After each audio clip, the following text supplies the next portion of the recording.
예. 이제 2강 들어가셔도 됩니다. 예. 네네. 네. 그러면 전반부에 제가 드린 말씀이 하나님이 아브라함에게 주시는 그 땅은 음, 굉장히 변화가 심한 땅입니다. 바다와 사막 사이에 있고 남쪽으로 사막이고 그래서 저는 종종 이스라엘 땅을 그냥 퍼즐로 비유하기도 합니다. 퍼즐, 아이들의 지능 개발을 위해서 큰 그림을 그 많은 조각으로 나눈 하나로 완성돼 맞춤하는 퍼즐. 그래서 달에서 보이시고까지 그리고 지중해에서 요난강까지 그 팔레스틴은 많은 퍼즐 조각처럼 구분되어 있는데 그리고 그 각각 지역들마다 상반된 지역들이 굉장히 많습니다.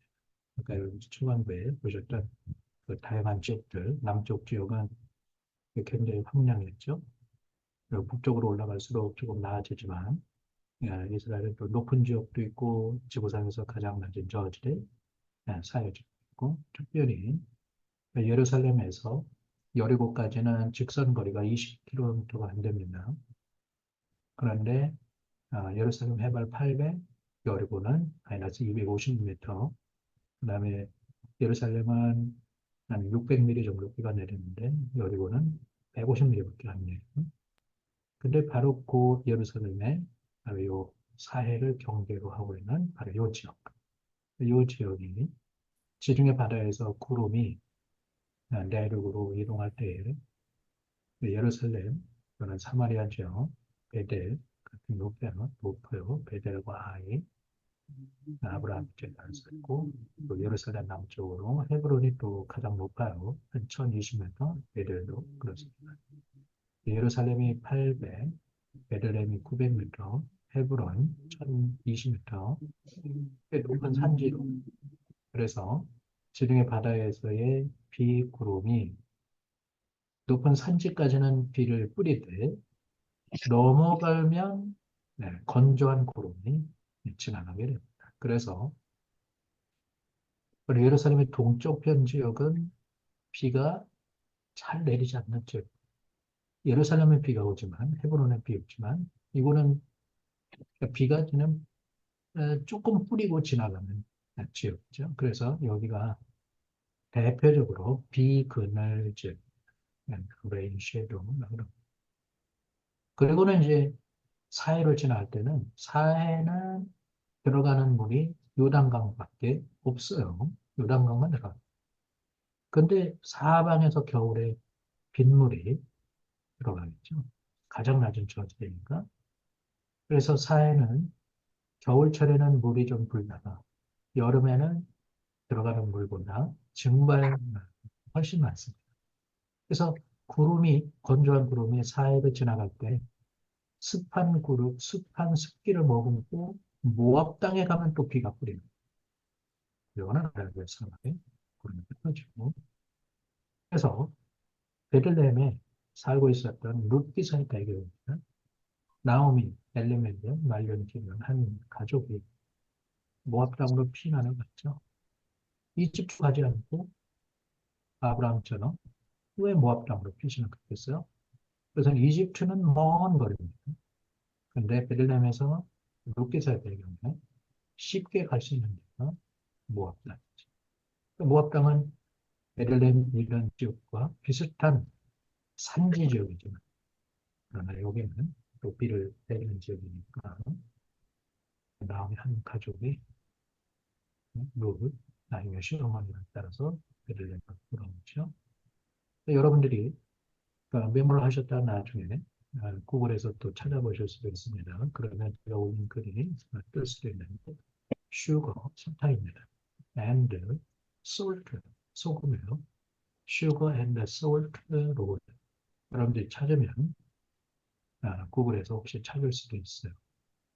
그 길이 나오미 한 가족이 모압 단 갔다가 그리고는 나오미가 시어머니 따라서 그리고는 베들레헴으로 돌아오는 고래의 길을 사진과 함께 보실 수 있습니다. 하나님 왜 이런 극단적인 땅을 주셨을까요? 좋은 땅이 많은 나의 삼각주 지역에는 아니면 메소포타미아 쪽에 아주 기름진 땅들이 있었잖아요. 근데 그런 땅 안 주시고 왜 이렇게 열악한 땅을 주셨을까요? 언제든지 비가 내릴 수 있지만 또 흉년이 돌 수 있는 땅을 주셨을까요? 그래서 앞서서 말씀을 드린 것처럼 신명기 11장 26절 이하에 르에 하나님 좀 내 말 좀 들어봐. 내가 너희 앞에 복과 저주를 두는데 내가 이 땅을 주는 이유가 있어요. 하나님이 주신 이 땅은 극단적인 차이가 있는 땅인데 하나님만 잘 신뢰하면 이 땅 자체가 너희들에게 복이 되는 거예요. 하나님이 복이시죠. 네. 근데 만약에 가나안 사람들이 섬기는 문화와 그들의 언어와 풍습을 종교를 섬기면 하나님이 예, 인도하신 땅이지만 너희들이 이 땅에서 멸망. 그래서 하나님이 이런 극단적 차이의 땅을 주신 것은 오직 하나님만 신뢰하라는 뜻이 담겨 있는 땅. 저는 역사 지리를 제가 공부를 하면서 하나님의 이런 숨은 뜻을 자기 백성들에게 주셨던 그런 이 뉘앙스, 하나님의 이런 숨은 뜻을 그 백성들이 잘 알았을까? 또 그 땅에 대한 극단적 차이를 갖고 있는 그 땅을 성경을 읽는 많은 분들이 얼마나 이해를 하는가. 저는 이 땅에서 오래 살면서 어, 사실은 현장에서 보낸 시간들이 굉장히 많죠. 두 번, 가장 오래 걸었던 때가 하루에 18시간을 걸은 적도 있고, 그리고 두 번 조난 당한 경우도 있고, 셀폰이 없었을 때입니다. 그래서 사막에 갇혔다가 극적으로 어, 빠져나온 경우도 있고, 다 성경의 땅을 경험하기 위해서 그 땅을 찾아갔다가는 해 있는 동안 못 빠져나왔기 때문에 그렇거든요. 이런 공부를 하고 난 이후에 제가 갖게 된 결론인 거죠. 하나님이 이런 바다와 사막 사이가 가까우면서 지형이나 토양이나 기후나 이런 극단적 차이를 보이는 땅이 지구상에 또 어디 있나. 작은 땅인데 같은 날 스키를 타거나 또는 수영을 할 수 있단 말이에요. 저는 쉽게 못. 그래서 하나님이 이 땅을 주신 것은 하나님의 특별한 어, 숨은 우리가 보통 사람들이 어, 아주 기발한 아이디어를 제공했을 때 그런 말을 쓰잖아요. 신의 한 수다. 네? 하나님이 어, 주신 특별히. 자, 그러면 이제는 그 땅에 대한 내용을 이해를 하셨으니까 이 가나안 땅에 하나님이 아까 모압 땅에서 이 땅을 바라보라. 그 땅은 산지 또 평지도 있고 광야도 있고 뭐 여러 다양한 땅인데 그 땅을 정복하는 이야기가 여호수아를 중심으로 여호수아서 10장에 있습니다. 10장을 볼 텐데요. 이 10장이 굉장히 아주 자세하게 기록이 되어 있습니다. 여호수아서 10장의 전쟁은 중앙산지의 중심 예루살렘의 북쪽 아까 중앙산면의 예루살렘을 중심으로 해발 800m 높은 산지 지역입니다. 저기 저 갈멜산에서 시작돼서 세겜을 지나서 예루살렘 중앙산지 중심 예루살렘의 북쪽 바로 북쪽에요. 베냐민 산지에 위치한 기브온에서 전쟁이 시작됩니다. 그래서 전쟁은 기브온에서 예루살렘이 여기 있다고 생각하세요. 여기 있다고 예루살렘이 여기 있습니다. 바로 기브온이 여기 있어요. 기브온의 연장선에서 동쪽으로 가면 여리고가 있습니다. 여리고는 길갈 그리고 밤새도록 기브온까지 왔다. 기브온에서 베토론 길을 따라서 서쪽으로 아얄론 골짜기까지 갔다가 아얄론 골짜기에서 남쪽으로 턴해서 막게다까지 갔다가 막게닥에서 라기스, 림나, 라기스, 에글론, 헤브론 이렇게 전쟁이 되는데 그러니까 기본 예루살렘 북쪽에서 기본에서 아얄론 남쪽으로 그리고는 헤브론으로 전체를 전쟁. 그 얘기입니다. 여기. 그래서 블레셋 평야 전체를 중앙산지 남쪽 유다, 산지 전체, 네게부, 광야, 블레셋 평야 전체를 점령한 이스라엘 백성들에게 여리고 점령, 아이성 점령하고 난 이후에 가장 넓은 지역을 가나안 땅의 센터를 차지하는 전쟁. 가나안의 중요한 지역들과 도시들이 전쟁에서 함락됐어요. 제가 그 서두에 주전 1700년 전에 가나안어로 기록된 가장 오래된 상하빗 발견됐도 말씀드렸죠. 네. 근데 그 상하빗이 발견된 데가 라게스입니다. 라게스 현재 바로 여기에서 라게스 얘기가 나오는데요. 여기 언급된 많은 지명들은 대부분 위치가 확인됐어서 여러분들이 원하면 그 지역을 갈 수 있죠. 뭐 지금은 뭐 작년 10월 초에 있었던 하마스 이스라엘 공격한 것으로 올해는 넘어가지만 그러나 여러분 이스라엘 방문하는 게 그렇게 항상 하늘 일이 얼마나 아니에요. 그런데 지금이 열렸을 뿐입니다. 지금이. 50년 전만 해도 경제적인 것도 그렇지만은 이스라엘을 방문하는 게 쉽지가 않았어요. 지금이 여러분들이 현장을 방문하고 그곳에서 성경을 읽고 또 성경의 대응을 스타디 할 수 있는 것이 지금 가능한 겁니다. 2000년간 계속 그 땅이 열린 것이 아닙니다. 여기에 많은 지명들이 확인됐지만 막게다나 에글론, 길갈의 위치는 길갈은 잠시 머문 곳이니까 도시가 세워진 곳이 아니어서 위치는 알 수가 없습니다. 여호사서 9장 17절에 보면 기브온 사람들을 돕기 위한 전쟁이라고 그러지만 기브온은 히위 족속이고 기브온만이 아닙니다. 바로 기브온을 중심으로 그 주변 지역 기브온과 그비라, 우에론, 기럇 요한 바로 히위 족속들이 음, 아무리 족속들과의 전쟁에 그들이 불리하니까 길갈에 있었던 여호수아 이스라엘 백성들에게 도움을 요청을 하죠. 그리고 이 전쟁에서 아주 중요한 길이 언급이 되는데 베토론으로 올라가는 길이 있습니다. 베토론. 이 길이 또 아주 중요하죠. 길이. 그러니까 이 길은 이스라엘 서쪽의 지중해 바다에서 예루살렘이 이곳에 있어요. 예루살렘 지중해 바다에서 예루살렘으로 올라갈 때에 그러니까 이 베토론으로 가는 길은 그냥 완만하게 올라가는 지중해 바다 해안평에서 그냥 완만하게 올라가. 근데 지금 현대 이스라엘에서 지중해 바다를 끼고 있는 텔아비브, 요파, 텔아비브까지 내려가는 대표적인 길이 일본 도로가 있어요. 일본 도로. 근데 그 일본 도로는 지금은 차가 있으니까 뭐 오르고 내리는 것을 어렵지 않게 아, 지나갈 수 있지만 예루살렘에서 일본 도로는 소래 골짜기를 따라서 쭉 내려. 그리고는 좀 한참 올라가.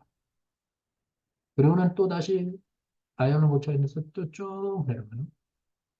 그리고는 또 올라갔다가 그리고는 내려가야 텔아비브를 갈 수 있어요.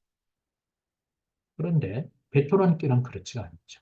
베토른은 그래서 기본에서부터 그냥 완만하게 내려가면 돼요. 차를 타고 갈 때도 그냥 브레이크 너무 내리막이라 속도 조절을 해야 되니까 브레이크만 잡고 내려가면 돼요. 그거는 예루살렘에서 여리고로 내려갈 때도 마찬가지고요. 그래서 이 길을 따라 전쟁이 있었죠. 베토른 길, 서쪽의 아벡에서부터 아얄론, 베토른, 기브온, 기브와 예루살렘 굉장히 중요한 길입니다. 베토른으로 올라가는 길. 구글 어스를 띄울 수 있어서 설명드리면 조금 좋은데 이게 그 쉐어가 스크린 쉐어가 하나밖에 안 나가지고 답답했다는 시간이 있어서 꼭 필요할 때만 구글 어스를 사용을 하겠습니다. 지금 이게 기본입니다. 기본 유적지예요. 기본 유적지. 그래서 지금 남쪽에서 북쪽을 바라보고 있습니다. 동쪽, 그다음에 서쪽, 그리고 북쪽. 그 전쟁은 이 평야에서 있었어요. 평야. 아주 붉은 빛이 나는 그 황토 같은 흙이죠. 아주 기름진 땅입니다. 베냐민 지파에게 주어진 땅. 이 전쟁은 바로 이곳에서 그리고는 베토남길을 따라 아얄론고 쪽으로 막게다 하는데 자 이제는 여호수아서 10장을 보겠습니다. 여호수아서 10장에 보면 여호수아가 아이를 취하여 진멸하되 여리고 아이 기브온 거민이 이스라엘과 화친하였다는 소식을 듣고 예루살렘은 아도니세덱이 듣고 아도니세덱이 예루살렘 아도니세덱 헤브론과 야름을 라기스 아까 상합이 되겠는데 라기스 그리고 에글론 다섯 왕 아모리 족속은 아까 산지에 갔다고 했죠. 그래서 이 다섯 왕이 기브온 히위 족속을 공격한 거예요. 이걸 왜 공격했겠어요? 그것은 방금 말씀을 드렸죠. 베톤으로 기본으로 가는 그 길이 지중해 쪽에서 기본이나 또는 예루살렘으로 접근하는 경사만만한 길, 굉장히 중요한 길이 이스라엘에게 넘어가면 예루살렘의 왕 아도니세덱은 도간에 든 쥐와 같은 딱 이렇게 갇히는 모양. 동쪽은 유대 광야니까 바로 그랜드 캐년과 같은 그런 험한 지형으로 이루어져 있으니까 동쪽으로는 또 피신할 수가 없어요. 남쪽은 네게브 사막 지역이니까 고립된 모양, 딱 막힌 형상이죠. 그래서 베토남 길을 중심으로 기본에 대한 교두보를 차지하기 위해서 중요한 요충지를 확보하기 위한 전쟁. 저희들만 살려고 희위 족속이 이스라엘과 화친 조약을 맺어서 뭐 이런 괘씸죄에 걸려서 침공하는 것이 아닙니다. 이것은 전략적으로 굉장히 중요한 것이요. 기본. 이러므로 아무리 다섯 왕, 예루살렘, 헤브론, 야르몬, 라기스, 에글론 왕들이 기본을 공격하기 위해서 라고 평지에 그런 기본 사람들이 길가에 여호수아에게 도움을 요청하지. 그래서는 여호수아가 모든 군사 용사로 더불어 밤새도록 네? 밤새도록 올라가죠. 길갈에서 밤새도록 하루길입니다. 하루길. 여리고에서 예루살렘까지 하루길, 길갈에서 여리고에서 기본까지 하루길, 하루길이에요. 하루길. 그러니까 밤새도록 올라가서 그들에게 갑자기 새벽녘에 닥치게 됐죠. 그래서 여호와께서 그들을 이스라엘 앞에서 패하게 하심으로 여호수아가 그들을 기브온에서 아모리 족속을 공격을 하는데 베토론으로 올라가는 비탈에서 추격하여 아세가와 막게다까지 이릅니다. 이 지명들이 다 확인이 가능합니다. 아세가와 막게다까지. 그들이 이스라엘 앞에서 도망하여 베토론의 비탈에서 내려갈 때 여호와께서 하늘에서 큰 덩이 우박을 아세가에 이르기까지 아세가 막게다 아세가까지 하나님이 내리시는데 그들이 죽었으니 이스라엘 자손의 칼에 죽은 자보다 우박에 죽은 자가 더욱 많았다. 그럼 지금이 어느 시대인데 우박이 내리나요? 어느 계절인데? 지금이 어느 계절인가요? 여러분 지금 여호수아서 10장에 기록되어 있는 이 전쟁이 언제 일어난 전쟁일까요? 계절적으로. 여리고를 점령할 때가 여러분 계절적으로 언제? 6월절, 6월절 절기를 요단강 건너 이스라엘 백성이 길갈에서 지나치고 그곳에서 6월절, 그 지금의 부활절, 네, 그때에 이스라엘 백성이 6월절을 지켰죠. 그리고는 여리고성 점령하고 그리고 아이성 점령하고 그러니까 적어도 6월절은 훨씬 지난 때죠. 그러니까 여름에 그러니까 여름에 전쟁이 있었는데 여름에는 우박이 내리지 않죠. 이스라엘. 여름 건기에는 비도 내리지 않습니다. 그러니까 비가 전혀 내리지 않아요. 그런데 우박에 맞아 죽었다. 이 전쟁은 하나님이 하신 전쟁. 그런 표현이 또 그 후에 나오죠. 태양아 너는 기본에 머무르고 달아 너도 아얄론 골짜기에 거리할지어다. 그 다섯 왕이 도망하여 베토론 비탈길에서 아모리 왕들이 막게다의 굴에 숨었어요. 그래서 후에 여호수아에게 과여 가로되 막게다 굴에 다섯 왕이 숨은 것을 발견을 했습니다. 그 여호수아가 가로되 굴옥에 큰 돌을 굴려막고 사람을 그 곁에 두고 그들을 지키고 도망하지 못하게 하고 그리고 전쟁에서 승리를 하고 그리고는 그 남은 사람들이 견고한 성으로 들어갔다. 여기에서 견고한 성, 견고한 성이 라기스일 가능성이 많죠. 라기스. 가장 큰 성이었으니까 라기스. 그리고는 평안히 막게다 진으로 와. 그리고 여호수아가 굴에 들어간 예루살렘, 헤브론, 야르몬, 라기스, 에글론 왕들을 끌어내요. 그리고는 군장에게 말하기를 가까이 와서 왕들의 목을 발로 밟으라 그랬습니다. 이 가나안 문화에 보면, 가나안 문화 보면, 제가 이스라엘은 이집트로부터 공격을, 메소포타미아로부터의 공격을 받는 것이 그 지역의 운명이라고 그랬죠. 우선 그러니까 항상 침략을 받는 위치에 있습니다. 이집트가 군사적으로 원정길을 떠날 때 가나안 땅을 지나고, 메소포타미아도 마찬가지고 항상 전쟁이 가나안 땅을 지나거든요. 그 가나안의 문화를 보면 많은 크고 작은 전쟁들이 고대에 숱하게 있었죠. 전쟁이 많았습니다. 그 전쟁의 경로는 거의 비슷한 경로를 따라서 이루어집니다. 그리고 그 전쟁의 승리가 언제 끝나냐? 전쟁의 승리가 언제 전쟁이 마무리되느냐 하면 뭐 패전한 왕이 항복 문서를 가져오는 게 아니고 그 승자인 왕이 패자인 왕을 승자 왕 앞으로 끌어옵니다. 그리고는 그들의 목을 발로 밟아요. 발로 밟습니다. 발로 밟는다라고 하는 것이 전쟁에 대한 완전한 승리를 나타냅니다. 이 표현이 성경에 구약에도 신약 성경에도 몇 차례 나와요. 왕들의 목을 발로 밟는다. 밟는다. 시편 110편에 보면 성경에 이런 표현이 있습니다. 시편 110편에 보면 여호와께서 내 주에게 말씀하시기를 내가 내 원수들로 내 발판이 되게 하기까지 내가 내 원수들로 내 발등상이 되게 할 때까지 내 발을 올려두는 발등상, 디딤판이죠. 디딤판이요. 그러니까 너는 내 우편에 앉아있으라.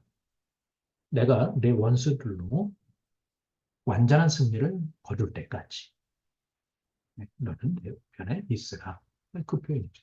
그러니까 이것은 완전한 승리를 나타내는 고대 가나안의 문화. 이것은 여러분들이 히브리 서재 1장에도 보면 같은 표현을 볼 수 있습니다. 그래서 여호수아가 군장들에게 말하고 그리고는 그들의 목을 발로 밟고 그 이스라엘이 승리를 거뒀죠. 이 전쟁이 그날의 여호수아가 막게다를 취하고 자 기브온에서 베토른 길을 따라 아연 골짜기에서 남쪽으로 아세가와 막게다까지 쭉 이어지죠.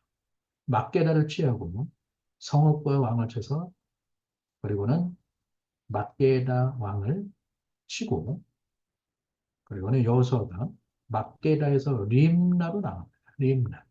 그러니까 림나는 여러분들이 부르나, B-U-R-N-A 여러분들이 나중에 그 인터넷에서 구글링 하시면 부르나 찾아볼 수 있어요. 부르나. 거기가 성경의 림나입니다. 막게다, 림나. 그러니까 림나를 공격하고 그리고는 림나를 치고 난 이후에 바로 남쪽에 보면 그 림나 그리고는 림나에서 조금 남쪽으로 가면 그 가스 스테이션 있어요. 가스 스테이션. 거기 조금 더 남쪽으로 가면 큰 성을 라기스가 있어요. 여기서가 림나에서 라기스로 나오나 라기스를 점령하고 라기스가 큰 성입니다. 그 말씀을 드린 것처럼 이스라엘의 가나안에서 발견된 가장 오래된 문서 상아빛 이 찬빛 같은 그 빛, 가나안어로 기록된 그 문서가 발견된 건 라기스는 굉장히 중요한 견관서입니다. 라기스는. 그 라기스를 점령하고 그 라기스 게셀왕 호람이 라기스를 도우려고 올라왔다가 게셀까지 멸망하죠. 게셀. 그리고 라기스에서 에글론으로 헤브론으로 가는 길이 있습니다. 에글론.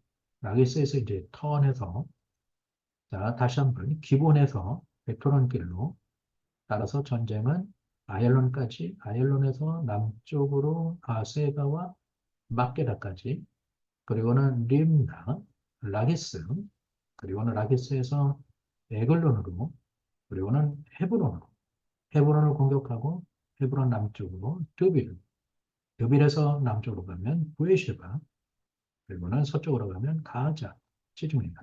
예. 그러니까 이와 같이 여호수아가 온 땅 곧 산지와 남방과 평지와 경사지와 그 모든 왕을 쳐서 하나도 남기지 아니하고 물을 호비는 자는 진멸을 했으니 이스라엘의 하나님 여호와의 명하신 것과 같았더라. 여기서 또 가데스바네에서 가자까지 온 고센 땅은 이집트 고센이 아닙니다. 여기는 그러니까 블레셋 지역에 아주 기름진 평야죠. 기브온에 이르기까지 심해 이스라엘의 하나님 여호와께서 이스라엘을 위하여 싸우신 곳.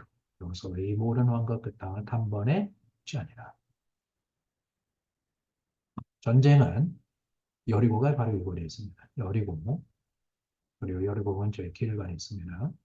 그러니까 이스라엘 백성은 에돔 산지로 해서 모압으로 그리고는 여리고 맞은편 지역으로 해서 요단강 건너 여리고 점령하고 여리고 그리고는 아이로 점령하죠. 아이. 현대 여리고입니다. 현대. 그리고 아이가 이곳에 있습니다. 아이, 베델, 아이. 사마리아가 맑은 사마리아 길이 갈라지죠. 네, 이렇게 갈라집니다. 아까 말씀드린 대로 그러니까 세겜에 이르러서 세겜 들판에서 요셉이 갈 바를 알지 못하 동쪽으로 가면 왔던 길입니다. 아버지와 함께 네, 바다나람에서 삼촌 에서 삼촌 만나고 약복강 요셉이 기억하는 길이고 또 하나는 가보지 않는 길. 그러니까 도단으로 그 일이지만 여기를 볼 수 있어요. 그러나 베델은 아이 점령하고 전쟁은 예루살렘입니다. 예루살렘 북쪽에 기브온, 기브온, 여기에서 전쟁했습니다. 전쟁, 기브온. 그리고는 바로 일본 도로지만 바로 베토런 길입니다. 그리고 일본 도로가 이겁니다. 네, 여기 일본 도로, 일본.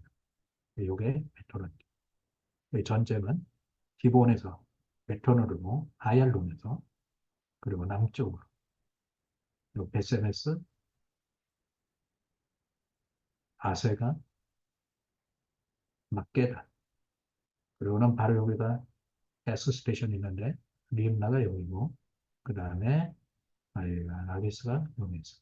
그래서 턴에서 그러면 동쪽으로 해서 에글론으로 헤브론을 점령하고 그리고는 어, 림나, 부에시에바 이거는 가자지구, 네게부 지역과 그다음에 해안평야, 그다음에 산지 지역 점령하는 여리고, 아이, 이후에 이스라엘의 큰 전쟁, 아주 중요한 지역들을 차지하는 전쟁.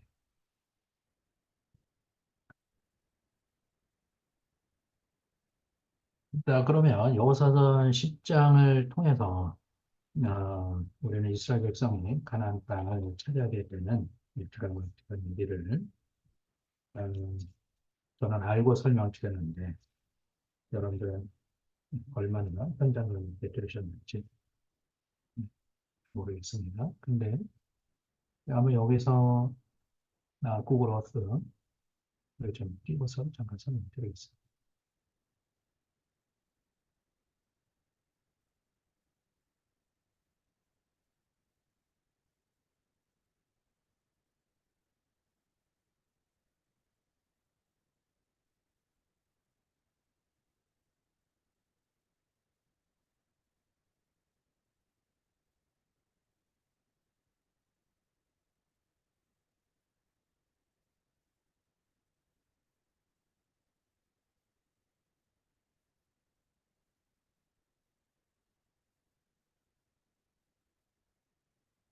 이거 구글 어스가 보이나요?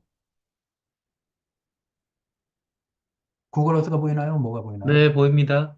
어스가요? 네네. 그러면 구글 어스를 보고 말씀 드리겠습니다. 자, 이스라엘 땅 갈릴리 호수 그리고 사해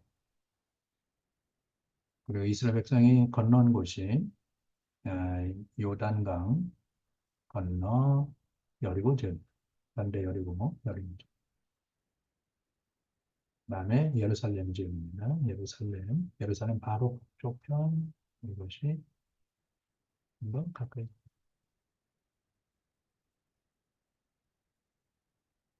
여러분들 이렇게 보시면 이게 다 평지같이 보이죠?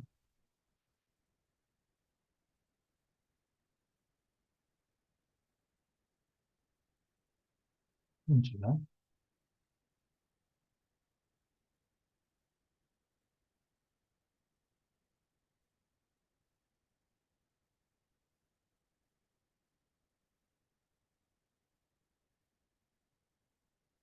높여서 보고 있습니다. 높여서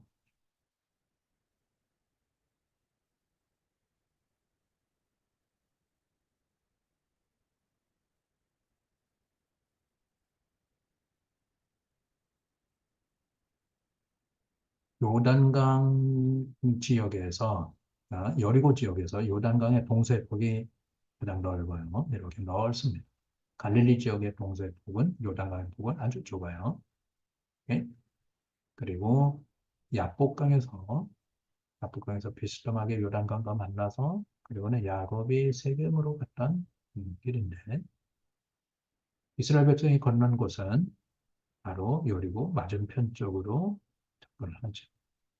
그리고는 예루살렘입니다. 예루살렘 지역. 예루살렘에서 여리고까지 이 길이 바로 이 중간 지역이 이 지역이 유대 광야 지역. 유대 광야의 북쪽과 그 외의 남쪽 지역은 굉장히 경사가 험해서 이 지역은 암벽 등반하기 전에는 쉽게 접근하기가 어렵습니다. 그래서 제가 두 번 조난당한 거는 바로 유대 광야 이 지역을 방문했을 때 그래서 좀더 가까이 오면 광야가 유대 광야였습니다. 낮에 저지대죠. 한 경사를 이루고 있는 이제 험한 그네트 캐년 축소판 이 예루살렘입니다. 웨스턴 월이라고 썼죠. 나중에 예루살렘 더 보겠지만은 예루살렘에서 북쪽편 쪽으로 가게 되면 이쪽에 1번 도로 찾기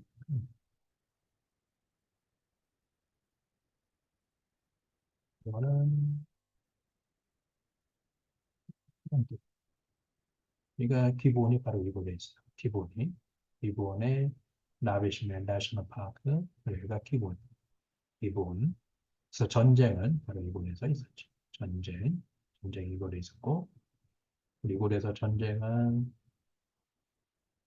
서쪽으로 가가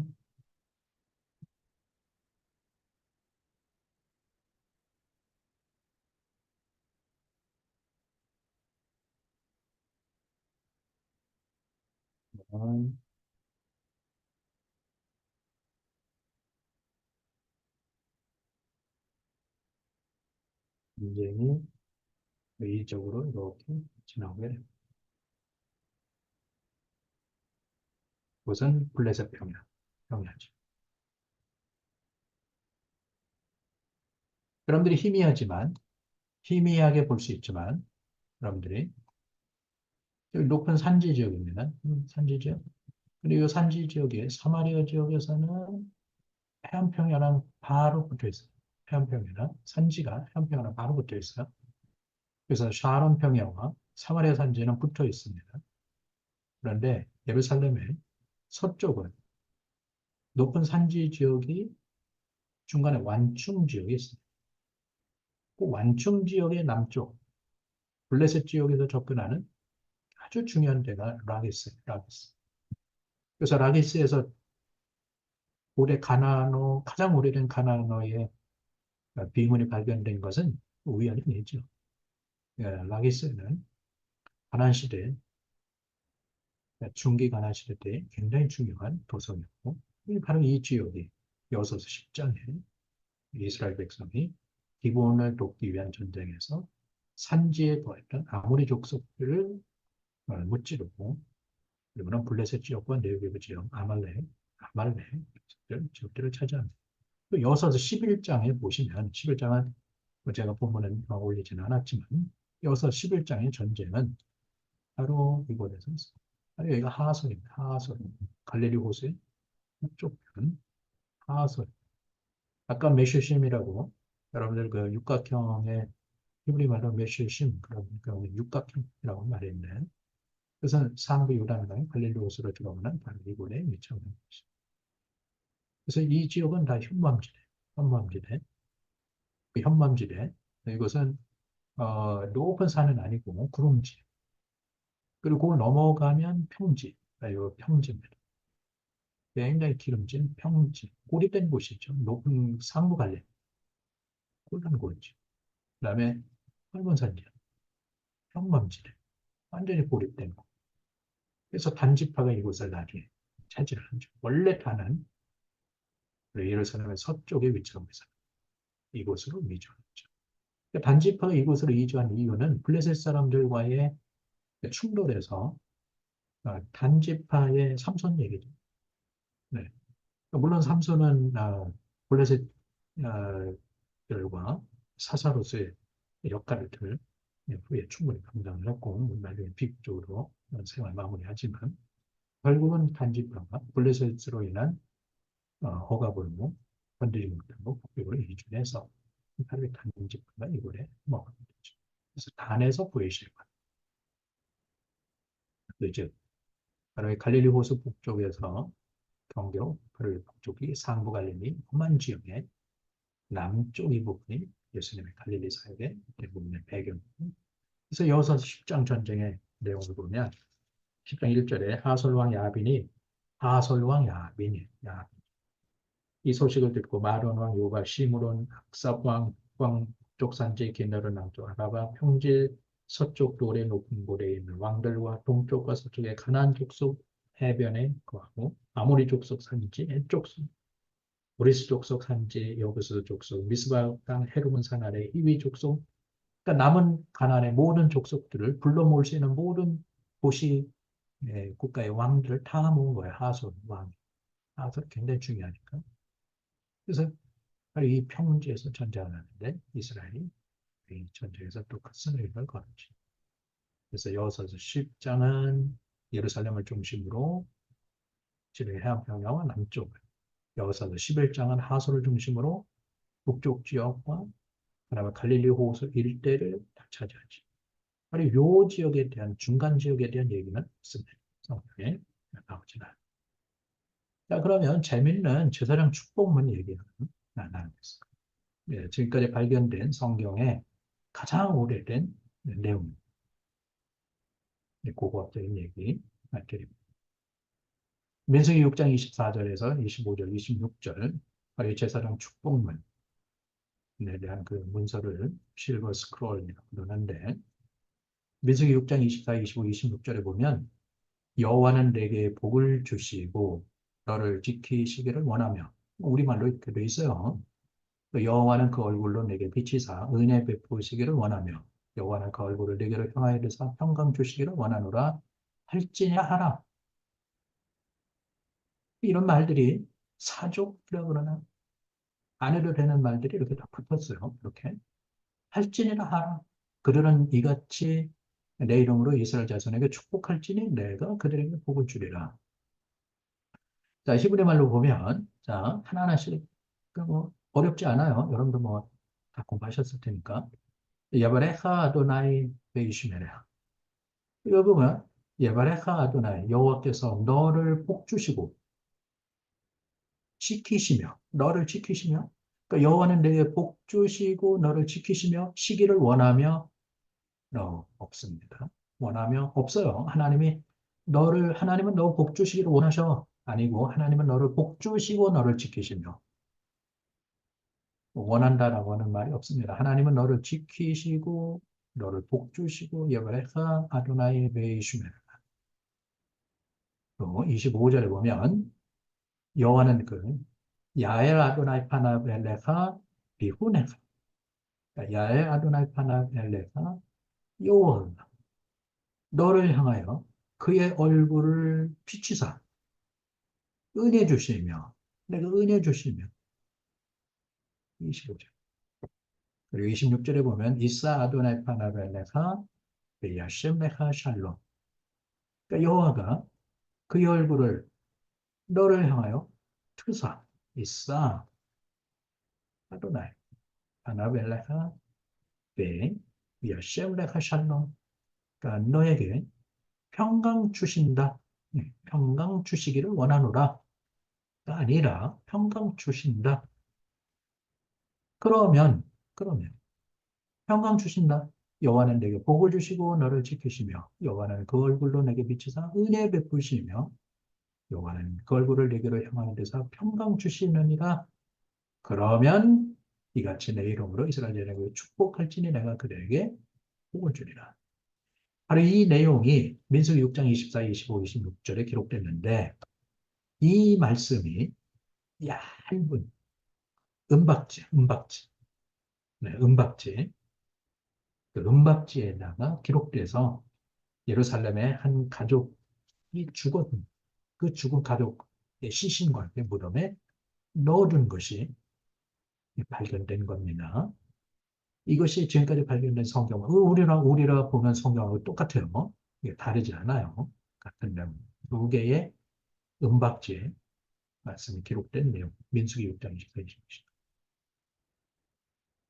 자, 20세기 고고학이 학문으로 자리 잡은 이후 많은 학자들이 노력으로 성경과 관련해 수많은 유적과 유물들, 성경과 관련해 많은 유물들이 발견됐어요. 그 많은 유물들 가운데 가장 중요한 거 하나를 꼽으라. 그러면 주저하지 않고 뭐 A가 B가 뭐 실로하면 것이 2004년도에 발견되고 2009년도에 막달라 마을에 회당이 발견되고 그곳에서 스폰 테이블 발견 뭐 여러 가지 중요한 유물들이 많죠. 성경 배경을 라게스에서 발견된 가나안 오래된 가나안 오래된 아이보리 빛 뭐 이런 거 중요한 유물들이잖아. 여러 가지 유물들이 있는데도 불구하고 가장 중요한 거 하나 꼽으라. 그러면은 주저하지 않고 꼽는 게 사회사본, 성경 사본, 풍란 사본 또는 사회사본이라고 그러죠. 렉시스 스쿨. 가장 중요한 사본입니다. 성경 사본. 여러분 살아있는 화석이라는 말이 있습니다. 이 말이 무슨 말이냐면 화석으로 발견되는 종 가운데 지금도 남아있는 종을 말하는데 지금도 화석으로 발견된 것이 지금도 우리가 살아있는 모습으로 그것을 현실에서도 볼 수 있는 거예요. 잠자리, 은행나무, 잎, 고사리 이게 이제 살아있는 화석에 속해요. 화석에서도 발견된 지금 현재로도 볼 수 있고 그래서 과거에 가을철 들판을 날아다니는 고추 잠자리 보면서 옛날 오래된 옛날 사람들이 무슨 생각을 했을까 하는 그런 생각을 가져볼 수도 있어요. 성경의 사본 중 가장 오래된 것, 사해사본, 풍란사본. 그것은 사해 끝에서 서쪽 부분에 쿰란이라고 하는 데가 있어요. 쿰란, 뭐 여리고에서도 멀지 않아요. 쿰란. 예, 군란에서 발견된 사해 사본이 1947년 겨울 베두인 두 소년에 의해서 사본이 처음 발견되죠. 그래서 첫 번째 발견된 뭐 1동굴, 첫 번째 동굴, 그 이후에 10개 동굴, 모두 11개 동굴에서 많은 사본이 발견됐습니다. 가장 오래된 것이 주전 250년, 주 1세기 때까지 우리 기록된 성경 사본, 물론 구약 성경의 사본들입니다. 그러나 그 사본보다도 무려 400년 더 오래된 사본, 성경. 사본이라고는 안 하지만, 물론 사본이라고도 할 수는 있지만, 이 민수기 6장 24절에 기록되어 있는 제사장 축복문, 이것이 사회사본보다도 더 오래된 400년, 무려 2700년 전에 기록된 그 은박지에 기록되어 있는 그 제사장 축복문이 1979년도에 발견됐습니다. 1979년. 그 흰놈의 아들 골짜기, 이따 볼 겁니다. 흰놈의 아들 골짜기, 언덕에서 캐테 핀놈 발견된 제사장 축복문이 기록되는 은편자의 연전이 지금부터 약 2700년. 이것이 제가 예루살렘 고고학을 공부할 때에, 구약시대 때나 뭐 신약시대 때 고고학 공부할 때에 지도 교수였어요. 가비 바르카이, 가브리엘 바르카이, 바르카이. 그 은편자를 발견한 이후 예루살렘에서 평생 살아온 바릴란 대학의 국어학자인 가브리엘 바르카이. 이분이 발굴을 했죠. 그러니까 바르카이 교수는 고대 예루살렘 사람들에 대한 생활 습관에 관심을 갖던 점 1970년 초 농경지, 숲, 무덤, 이분이 무덤 전문가입니다. 도로, 솔로몬 성전 외에 다른 재단, 이 같은 주자들의 관심을 갖고 흰놈의 골짜기가 어딘지는 잠시 후에 볼 겁니다. 아, 지금 이거 보이나요? 강해안. 쉐어 스크린 되나요? 누구 얘기 좀 해주실래요? 돼요? 안 보여요. 보여요. 안 보여요? 보여요? 구글 떠 있습니다. 구글. 아, 안 보여요. 그림만 있어요. 얘기 좀 해주시죠. 갑자기 생각났어요.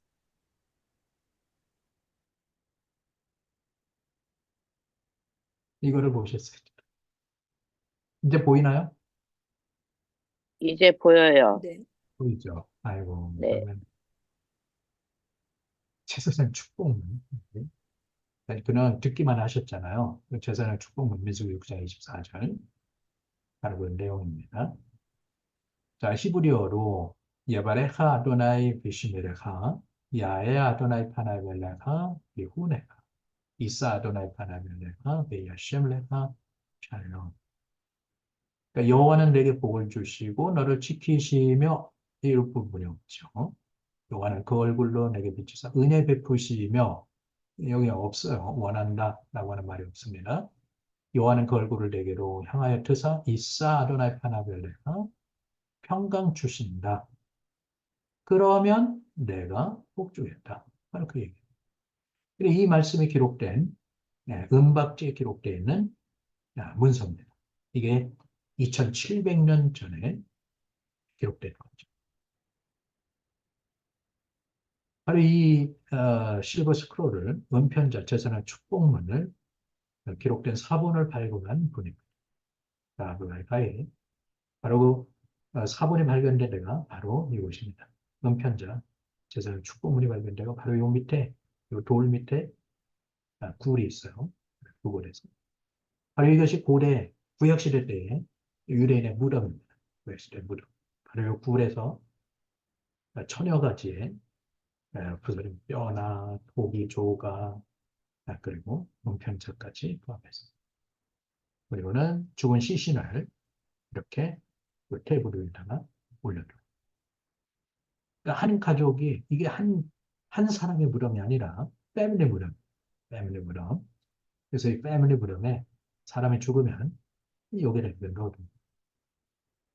그리고 그 다음 사람이 죽으면 여기가 또 반대편에도 있어요. 이렇게 또 이쪽 편에도 있고 사람 다 죽으면 뼈만 남겠죠. 그 남은 뼈를 이 안에다 넣어.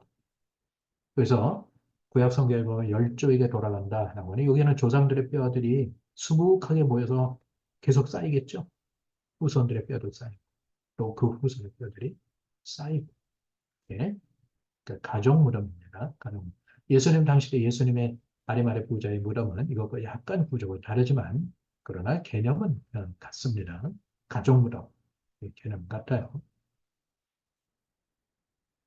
그러니까 바르카이 교수가 1975년부터 1996년까지 케테빈놈 6회에 걸쳐서 발굴했는데 1979년도에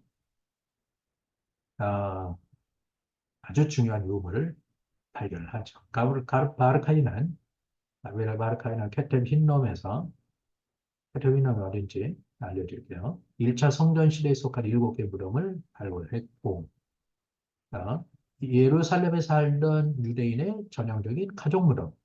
그들은 부유한 사람들의 가족이었어요. 그 무덤을 굉장히 정교하고 그 모든 유대인의 가족 무덤을 이렇게 화려하고 정교하게 만들지 않습니다. 많지 않았어요. 이것은 돈을 굉장히 많이 든 무덤. 시신의 머리를 이을 수 있는 머리 받침, 뼈 저장소를 갖춘 그 가르바이칼, 가비바르카이가 앉아있던 데가 바로 요 부분. 이곳에서 1차에 넘는 다량의 유물들이 이 굴에서 발견됐죠. 처음에 발견했을 때에 바르카이는 수업 시간에 이 얘기를 하는데 본인이 본인 손으로 이 유물을 발굴한 거예요. 그리고는 그걸 수업 시간에 얘기를 하는데 이분이 흥분되셔가지고요. 그리고는 그러지 않았겠어요. 이 유물이 지금 현재 이스라엘 박물관에 두 개가 다 전시되어 있습니다. 자기 이름은 대대로 남는 거예요. 그러니까 학자로서 굉장히 영광이죠. 이분이 발견했을 때의 그때 그 심정을 수업 시간에 얘기를 하는데 저도 듣는 저도 전율이. 여러분들이 민수기 6장 24절 읽는 그 말씀을 2700년 전 예루살렘에 살던 사람들도 똑같은 내용을 읽었다. 우리가 성경을 읽지만 구약시대 때도 같은 이 내용을 읽었다고 우리가 쉽게 얘기를 하지만 직접적인 증거를 가지고 얘기를 하니까 이 느낌이 다르게 다가옵니다. 그러니까 바르카이 교수는 이게 처음에 무엇인지 몰랐죠. 마치 이렇게 돼 있었습니다. 이렇게 담배 대봉처럼. 그래서 이것이 연대도 할 수 없으니까 이것이 터키 시대 때 사람들이 담배 대롱으로 그렇게 사용한 거 아닌가? 이렇게 나름대로 그런 상상을 했었죠. 그런데 이 안에 성경 말씀이 기록되었을까라고는 전혀 상상하지 못했죠. 그러니까 은을 얇게 펴 만든 은에다가 금강석 철필 같은 예리한 펜으로 작은 글씨로 히브리어로 기록했는데 예베레카 아도나이 비시메라 야야 아도나이 파나벨레카 그코네 이사 아도나이 파나벨레카 예야 실레카 샬롬라고 하는 그 내용을 여기다가 기록합니다. 근데 문제는 그 펴는 게 문제입니다. 그래서 알카이 교수는 이 유물을 펼치는 작업을 전문가에게 이제 의뢰를 하죠. 그래서 이스라엘 박물관 유물 보관 전문가인 마리나 로스도스키, 조셉 센하, 그리고 다빗 비글라치니 특수 알크릴 접착제와 폴리에스테르 필름을 사용하여 오랜 노력 끝에 결국은 유물을 펼치는 데 성공합니다. 그리고는 현미경으로 들어가 보니까 그 안에 내용이 기록돼요. 두 개의 은편자는 99% 순수한 은과 1% 구리로 매우 얇게 만들어졌습니다. 글자는 1.7mm. 그래서 큰 거는 5mm. 1.7mm니까 굉장히 작죠. 여러분들이 예레미야서 17장 1절에 보면 하나님이 예레미야를 통해서 예루살렘, 유다 백성들의 죄를 꾸짖으시는데 유다의 죄는 금강석 끝 칠필로 기록되는 표현이 있어요. 예레미야서 10장 9절에 보면 다시스에서 가져온 은박지와 우바스에서 가져온 금으로 꾸미되 이런 표현들이 있잖아요. 은박지, 실버 스크롤에 금강석 끝을 필 같은 예리한 펜으로 민수기 6장 24, 25, 26절 제사장 축복문은 지금도 경건한 유대인들이 안식일 날 되면 금요일 날 저녁에 가족들 샤반밀이라고 합니다. 샤반밀 여러분들이 구글링을 한번 해보세요. 구글링을 샤반밀 유대인들의 패밀리 식사 찾아보시면 매주마다 올라옵니다. 여러분들이 두 번째 크리스찬 패밀리 밀 찾아보세요. 그러면 땡스기빙 정도의 사진만 올라옵니다. 그러니까 유대인들은 지금도 금요일 안식일 저녁 때 되면 가족들의 식사 자리 유대인들에게는 절기 때에 갖는 가족 모임과 식사는 굉장한 의미가 있어요. 이건 단순하게 밥 먹자라고 하는 게 아닙니다. 밥 먹자고 하는 거 그게 아니고 우리가 밥 좀 한번 먹자 뭐 그런 의미가 아니라 굉장히 중요한 의미를 갖고 있어요. 모임 때에 성경을 읽고 약속을 되새기고 또 축복도 하고 이때에 주로 자녀를 축복하는 말씀. 회당에서 기도할 때에 공적 예배를 드릴 때 또 대표적인 축복. 아주 오랜 옛날 예루살렘의 한 가족이 살았습니다. 이게 바르카의 교수가 이런 톤으로 이런 내용으로 설명한 거예요. 그 가족은 가까운 사람이 사망하자 민수기 6장 24절에서 26절의 말씀을 얇게 펴서 만드는 편지에 기록하고 그 편지를 죽은 사람과 함께 무덤에 넣어뒀어요. 이 무덤에 넣어뒀습니다. 발견된 곳 엑스큐션. 그러면 이렇게 무덤이 이렇게 오픈되어 있습니까? 예, 오픈된 거 아니죠. 다 막혀 있습니다. 불로 된 거예요. 그런 이후에 무덤이 옛날 무덤이 뭐 십자군 시대나 이후에 터키 시대에 뭐 이걸 보존하고 그러지는 않죠. 이 돌을 깨서 채석으로도 쓰기도 하고 그래서 무덤들이 많이 훼손되죠. 오픈된 거죠. 과거에는 이게 다 덮여 있었던 겁니다. 그래서 1979년도에 바르크레이 교수에 의해서 발견된 것입니다. 자, 그러면 캐테비린을 서 발견된 바로 이 실버 스크롤, 최선의 축복문 내용을 한번 들어보겠습니다. 한 4분 조금 문자입니다.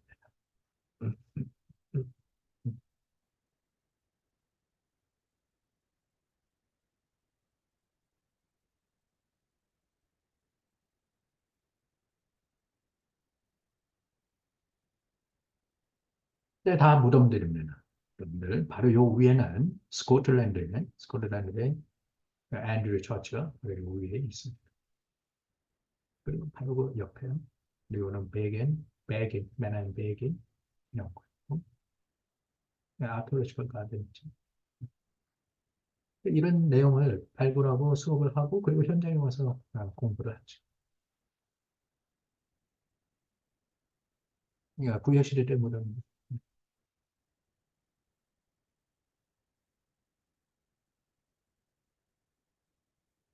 자, 흰놈 골짜기입니다. 흰놈 골짜기. 그리고 다윗성은 뭐 더 조금 더 나중에 볼 거예요. 다윗성. 이것은 예루살렘의 서쪽입니다. 서쪽. 그리고 흰놈의 골짜기가 이렇게 남쪽하고 서쪽을 쭉 감싸죠. 아브라함이 이삭을 번제로 드리기 위해서 브에셰바에서 헤브론을 거쳐 베들레헴, 예루살렘 도착했을 때 바로 머물렀던 데가 바로 요 언덕입니다. 언덕. 그 자리가 가장 적합하죠. 다른 데라고 얘기할 수가 없는 게 지금도 바이블 힐, 구글 해보세요. 바이블 힐, 더 바이블 힐 찾아보세요.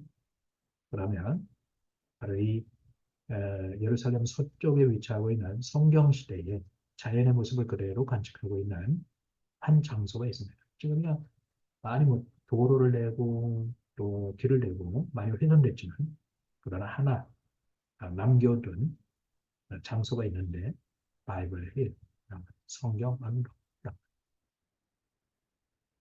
그래서 보면 흰놈의 골짜기를 지나서 이런 아브라함이 이삭과 함께 언덕을 넘어서 내려가는 이제는 모리아산으로 갈 수 있습니다.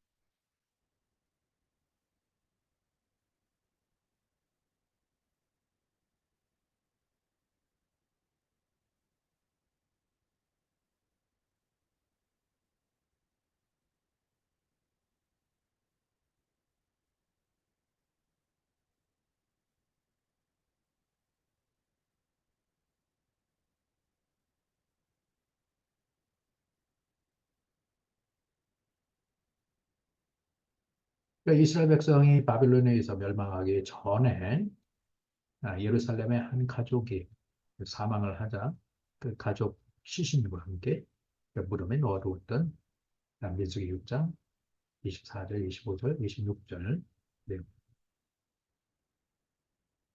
또 발견된 바로 무덤, 또 백에 있는 기념관이고 바로 무덤죠.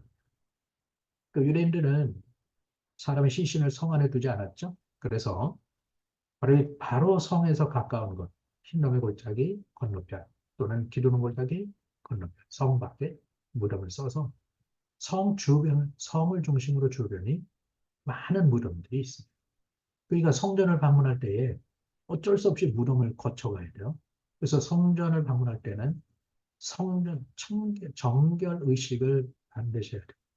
그러니까 무덤을 다 지나서 갔기 때문에 예외가 없어요. 그러니까 예루살렘 성을 중심으로 사방이 무덤이에요. 무덤. 그러니까 시신을 만진 자 부정하니까 성전을 방문할 때에 어쩔 수 없이 다 정결의식을 거쳐서 성전을 방문하죠. 실로 연못이 정결의식이라고 하는 가장 큰 대표적인 정결입니다. 자, 이것이 구약시대의 무덤입니다. 구약시대 때의 유대인 가족 무덤.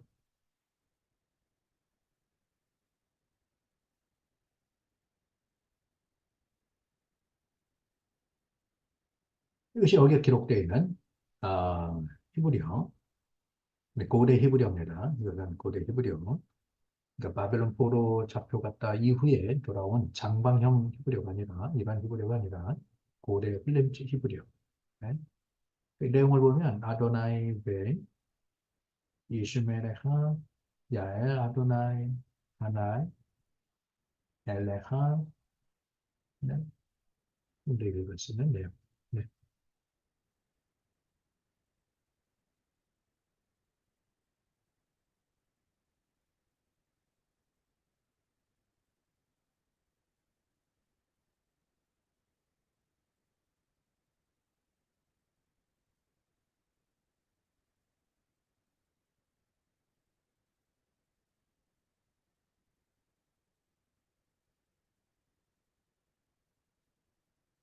그러니까 이 설명이 다른 무덤들이 많이 독을 당했어요. 그런데 바로 이 제사장 축복문이 발견됐던 바로 그 뼈 저장고 그곳은 밀폐되어 있는 데다가 도굴범들이 미쳐 몰렸습니다. 그래서는 그것은 훼손되지 않고 많은 유물을 찾을 수 있었죠.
이미 다 설명을 드린 내용들입니다.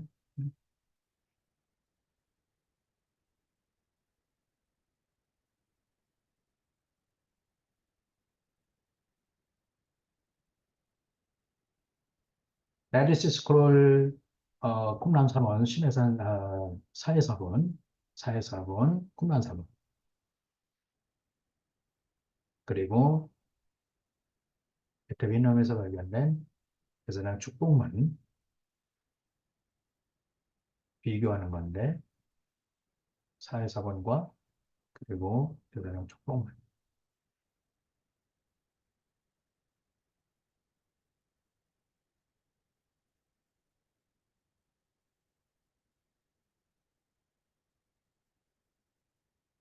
아도나이라고 하는 하나님의 이름이 기록된 바로 그 내용도 중요한 문서죠.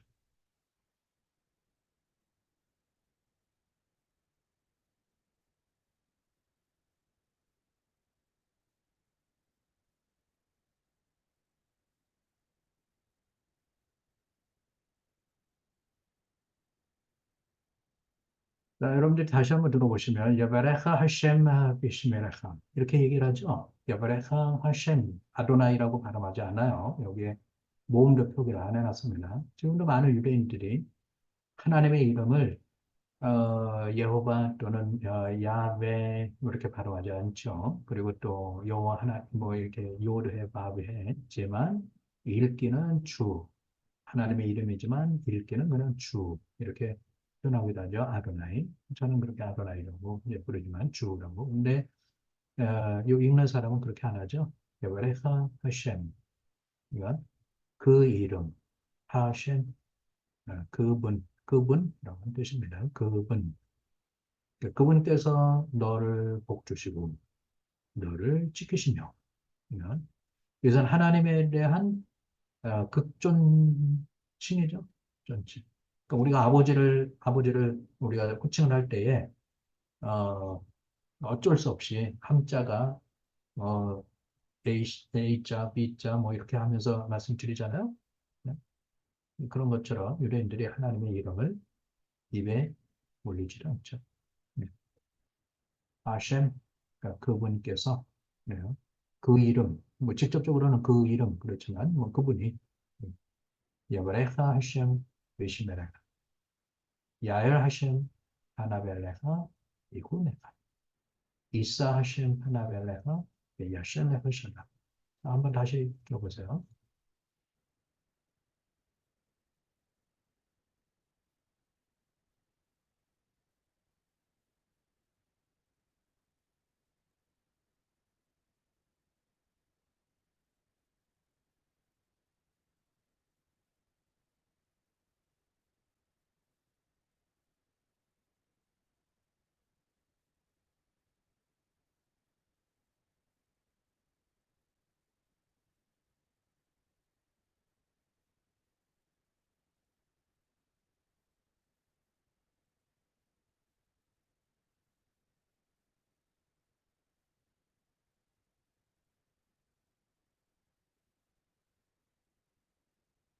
이게 그 무덤으로 들어가는 길이죠.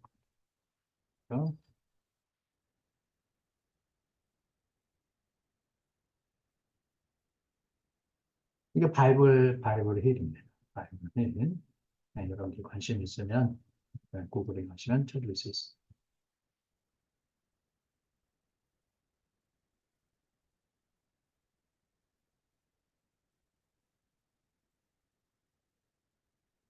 자, 이렇게 해서 예루살렘 제장 축복만 말씀을 드렸고, 그러면 이제 갈릴리 사역에 대한 말씀을 드리도록 하겠습니다. 갈릴리. 이게 복음서의 아주 중요한 배경이죠. 갈릴리. 자, 갈릴리, 마태복음 4장 말씀과 누가복음 8장 그 부분을 볼 텐데요. 먼저 갈릴리에 대한 얘기를 좀 나누겠습니다. 갈릴리, 갈릴리. 먼저 갈릴리 부분만 떼어서 먼저 보고, 그리고 갈릴리 지방을 보겠습니다. 갈릴리 호수는 해수면이 마이너스 212m, 지중해 바다보다 더 낮아요. 낮은 곳에 있습니다. 갈릴리 호수는 사방으로 산으로 둘러싸여 있습니다. 이렇게 산으로 둘러싸여 있습니다. 사방으로. 갈릴리 호수의 북쪽은 폭이 넓어요. 북쪽은. 그 다음에 남쪽은 폭이 좁습니다. 갈릴리 호수의 남북의 전체 길이가 한 21.3km, 동서의 폭은 13km. 가장 폭이 넓은 곳이 막달라 지역. 이 지역이 가장 넓어요. 넓습니다. 자, 그러면 예수님께서 복음서에 기록되어 있는 마태, 마가, 누가, 요한복음에 기록되어 있는 예수님이 온 갈릴리를 돌아다니며 복음을 전하실 때에 메시아 사역의 센터로 삼으셨던 곳이 가버나움이죠. 가버나움, 갈릴리 호수의 북쪽입니다. 가버나움. 제가 아까 말씀을 드린 것처럼 갈릴리 호수 동쪽은 갈릴리 지방이 아니라고 말씀을 드렸죠. 그래서 예수님이 한 번, 두 번 방문하셨지만 예수님의 주 사역은 갈릴리 호수의 동쪽이 아니라 갈릴리 호수의 북쪽 흠모암비대와 그리고 서쪽 갈릴리 지방. 예수님의 사역의 주 현장은 갈릴리 호수의 서쪽이에요. 그리고 우리가 성경에 보면 갈릴리 지방에 마을 이름이 기록되는 게 많지 않습니다. 자, 여러분들도 다 아시는 내용이지만 가버나움, 벳세다, 베드로안들의 고향이죠. 벳세다, 가버나움, 베드로 장로의 집이 있었고, 그리고 가버나움에서 바로 위로 가면 보라신이 있습니다. 가버나움에서 해변으로 다니는 것은 쉬워요. 그러나 뭐 이렇게 아무데나 길 가는 것은 어렵습니다. 뭐 이렇게 해변을 따라 걷죠. 그래서 북쪽에서 해변을 동쪽으로 하면 이방쪽으로 가니까, 그래서 서쪽으로 해변을 따라서 쭉 가게 되면 막달라 마을로 갈 수 있어요. 막달라 마을입니다. 막달라 마을. 막달라 마을. 누가복음 9장에 보면 나오죠. 그 다음에 디베리아. 티베리아가 있습니다. 이것이 갈릴리 호수로 끼고 있는 주변의 마을이요. 가버나움, 보라신, 베세다, 막달라, 티베리아. 그리고는 가나 마을, 나사렛 마을, 그리고 나인 마을. 뭐, 이 정도. 이것이 성경에 기록된, 복음서에 기록되는 예수님이 복음을 전하며 다니셨던 마을, 기록된 이름들인데, 그 외에는 다 온 갈릴리를 두루 다니며 저희의 성읍과 각 성과 각 촌을 뭐 이런 표현으로 기록되어 있어요. 자, 갈릴리 지방입니다. 갈릴리 지방. 가버나움에서 예수님의 복음의 현장 경로는 가버나움에서 해변을 따라서 막달라 마을로 그리고는 아르벨 골짜기를 따라서 로 가시게 되면 바로 요 길이 바로 요 건너편으로 바로 요 안쪽으로 내려와서 이렇게 가면 가나 마을을 할 수 있어요. 그 다음에 끝나고 나면 나사렛으로 갈 수 있어요. 요 타리케이라고 쓰는 거예요. 바로 여기 막달라 마을에서 이 길을 갈 수도 있고 이쪽으로 돌아서 갈 수도 있어요. 예. 조금 더 남쪽으로 돌아가면 길이 평탄하고 그리고 아르벨 길로 가면 돌이 지천에 널려 있는 길이라 조금은 지름길이지만 좀 더 수고를 해야 돼요. 이것은 평탄한 길. 리베리아, 예수님 당시 때에 수도 AD 20년 이후에 수도였던 티베리아. 갈릴리 호수입니다. 남쪽은 폭이 좁고 북쪽은 넓고 예수님의 사역은 주로 갈릴리 호수 북쪽에 편중되어서 사역을 하셨어요. 북쪽을 치중해서 사역을 하셨어요. 군대 계신 들림, 청년, 가다라 지방은 동쪽 그리고 아벡이라고 되어 있는 구약 성경에 나왔고요. 그리고 데가볼리의 한 성읍이었던 히포스 성경에는 나오지 않습니다. 자, 갈릴리 부분을 떼내서 본 부분이고, 그리고는 이제는 넓게 본 것입니다. 갈릴리 호수. 자, 아까 뒤에 다양한 지형에서도 이제 보셨는데요. 헐몬산 지역. 바로 단이 있습니다. 단과 다시를 빌리고, 그리고 그리고는 바로 남쪽 지역이 평지죠. 여기서 11장의 전쟁의 배경. 그리고는 서쪽으로는 상부 갈릴리. 보시다시피 굉장히 지형이 험합니다. 지형이 험해요. 그래서 마을이 별로 없었어요. 마을이.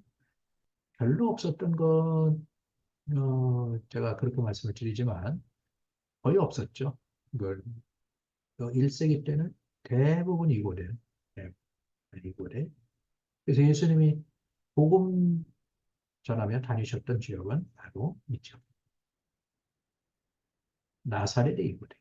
다볼산, 나인만, 수넴마을, 나인마을, 다볼산, 나사렛, 그리고 가면 가나마. 여기에서 그대로 동쪽으로 이동하면 달라마, 해변을 따라서 가보나, 그리고는 베세다. 예수님의 주 사역의 현장입니다. 그러니까 보시다시피 산과 산 사이에 평지가 있죠. 그 평지가 예수님의 천국 복음의 이동 통로. 갈릴리 호수 마이너스 211m 남쪽으로 요단 계곡이 있죠. 예수님의 사역의 복음서의 주 현장.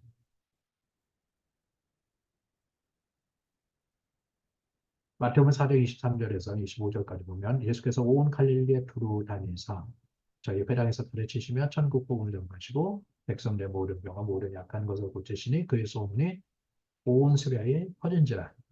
사람들이 각색 병든 자들 예수님께 데리고 왔는데 어디에서 왔느냐? 갈릴리, 데가볼리, 예루살렘, 유대, 요단강 건너편에서. 자, 예수님의 말씀을 듣고 사람들이 어디에서 왔느냐? 갈릴리에서 왔죠. 바로 갈릴리 지방에서 왔습니다. 데가볼리에서 왔어요. 갈릴리 호수의 동쪽편. 그리고 사마리아에서도 왔고 더 남쪽에 예루살렘과 그 다음에 더 남쪽에 유대 땅에서 왔어요. 갈릴리 지방에서 오는 거는 하루면 오죠. 데가볼리도 마찬가지고. 그런데 사마리아는 이틀, 3일 걸리죠. 이틀, 3일. 예루살렘은 4, 5일, 4.5에서 5일.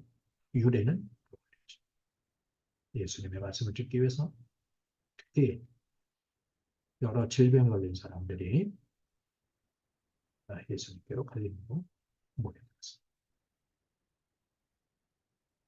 이후 예수께서 누가복음 8장 1절에서 3절, 예수께서 각 성과 촌에 두루 다니시며, 그러니까 이름이 안 나오고 이렇게 그냥 함축적으로 말씀을 하십니다. 성경에 기록됐죠. 두루 다니시며 하나님의 나라를 반포하시며 복음을 전하실세 12제자 함께하였고 막달라 7귀신 나간 자 막달라인이라 하는 마리아와 헤롯의 청지 구사연의 요한나 수산나 다른 여자들이 함께하여 자기들의 소리로 저희를 섬기더라.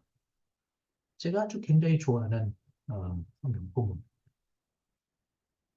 다른 여러 여자가 함께하여 자기들의 소유로 저희들을 섬기더라. 예수님의 사역을 협력했던 자들.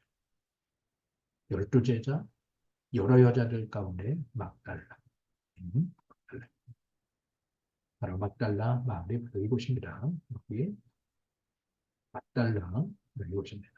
예수님이 반드시 거쳐가는 곳, 중요한 곳이죠. 이것은 제가 보내드린 그 글에 회당이 얼마나 그 예수님 사역에 있어서 중요한 위치를 차지했는지 여러분들이 보실 수 있어요. 그런데 예수님의 사역은 아주 중요한 회당인데 성경에는 복음서에는 나사렛 회당과 그리고 가버나움 회당 두 곳만 기록됐습니다. 그리고는 그 외에는 온 갈릴리 여러 회당이라고 이렇게 함축적으로 기록되어 있어요. 이렇게 기록됐을 뿐입니다. 그런데 2009년 전에는 2009년 이전에는 갈릴리에서 발견된 온 갈릴리 여러 회당이 하나도 발견된 게 없었어요. 2009년 이전에는. 근데 2009년 이전에는 갈릴리에서 나온 회당이 하나도 없었는데 2009년 이전에는 골란고원의 감나나 또는 마사나 헤로디움에 유대인의 회당이 발견됐는데요.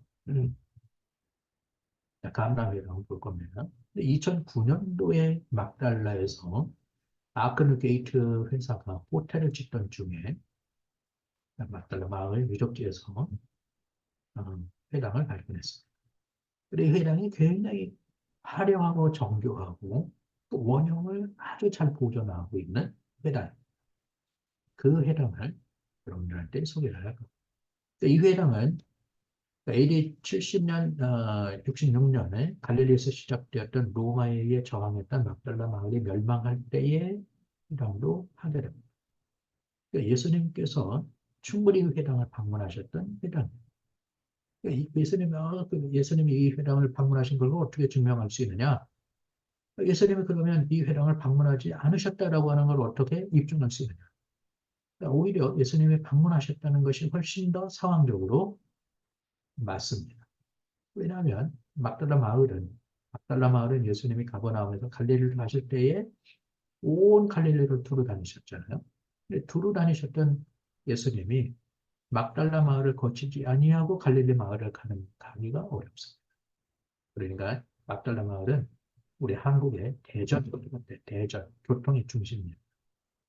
예수님께서 가버나움에서 막달라 그리고는 가나 나사렛 온 갈릴리를 두루 다니셨던 그러니까 메인 도로에 위치하고 있습니다.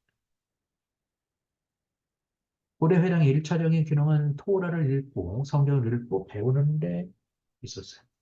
예수님의 관습을 따라서 회당을 복음 전도의 중요한 현장으로 예수님이 이용하시죠.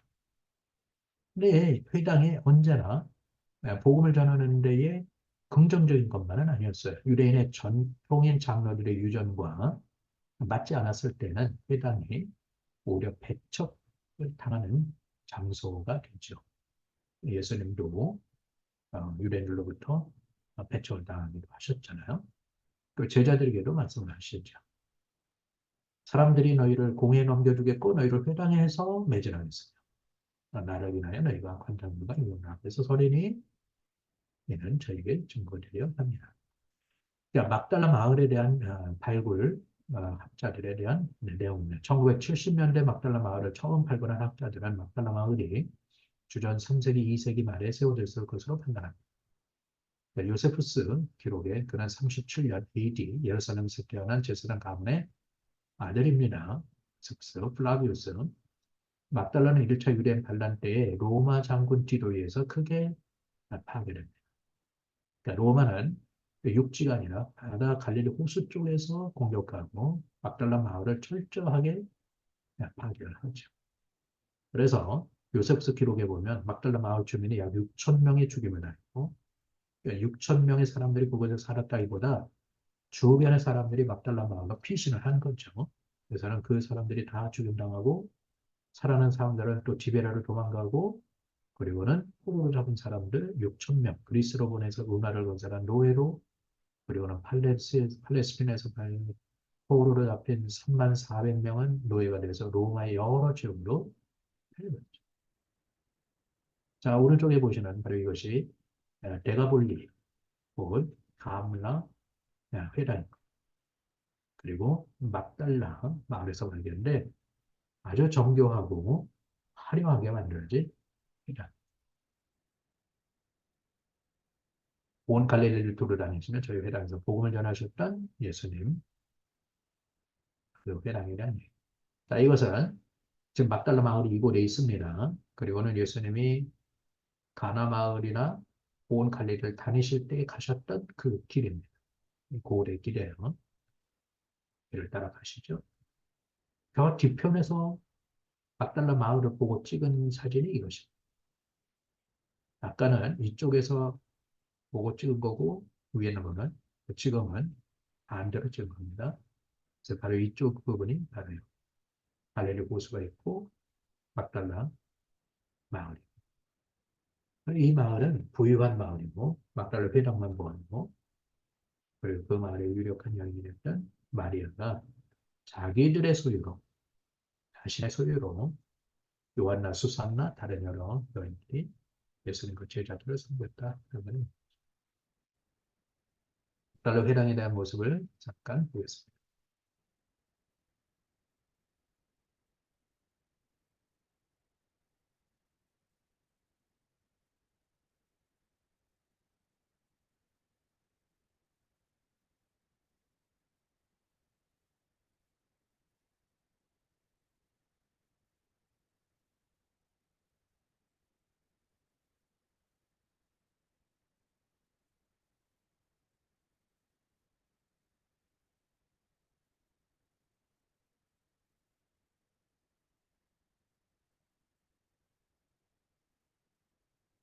자기가 지금 바로 올려둔 바로 이곳이 예수님께서 이 문턱을 넘어서 들어가셨던 바로 그 회당일 것으로 얘기를 하고 있어요. 서쪽에서 동쪽 방향으로 들어가고 있습니다. 그리고 견고한 현무암으로 만들어졌고요. 안에 유대인들이 앉아서 예배를 드리고 있는 구조입니다. 그리고 회벽을 발랐고 모자이크로 바닥 처리를 했습니다.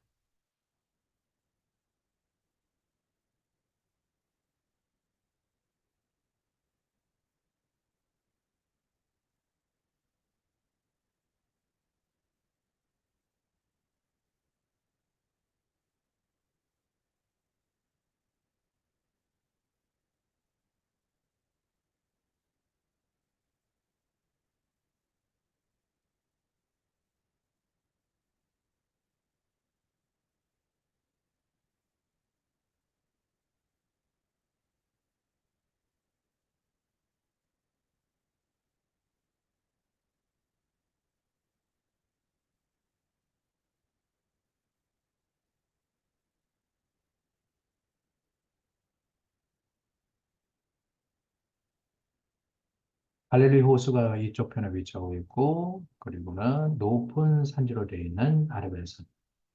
그 산, 이쪽으로 갈 수 있지만, 아까 그 깊은 골짜기를 따라서 온 갈릴리를 돌아다니며 복음을 주셨던 이곳에 막달라 마을이 위치하고 있습니다.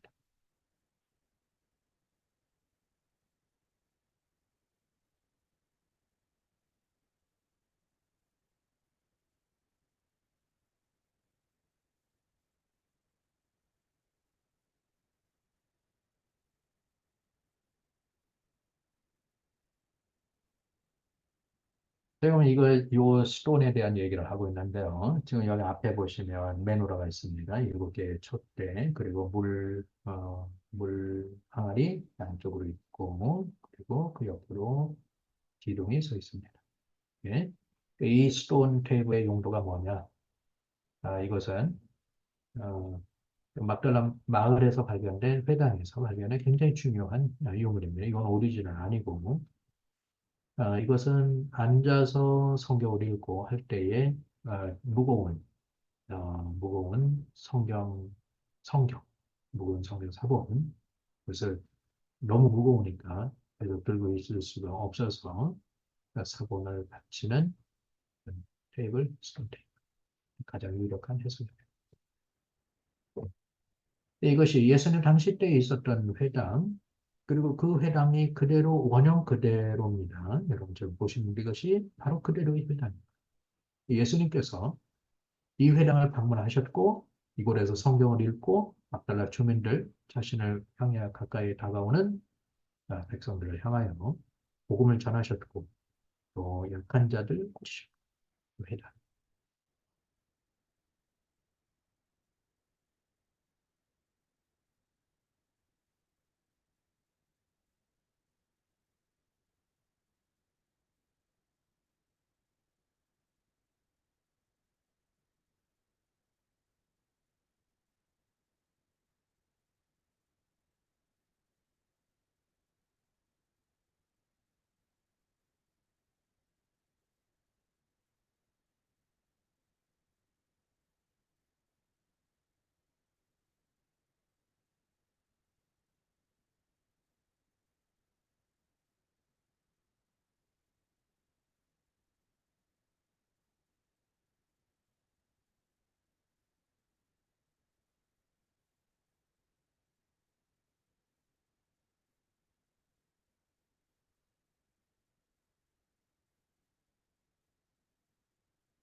이것은 굉장히 중요한 발견이고요. 2009년도에 발견됐고 또 2021년도에 막달 마을에서 또 하나의 회당이 발견.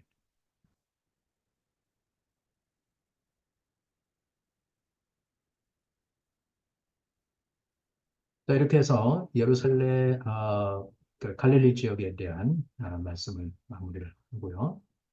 그러니까 막달라 마을은 예수님이 온 갈릴리를 돌아다니며 복음을 전하실 때에 반드시 거쳐가는 마을이었고, 그리고 그 마을의 유력한 여인이었던 마리아가 막달라 마을 출신의 마리아.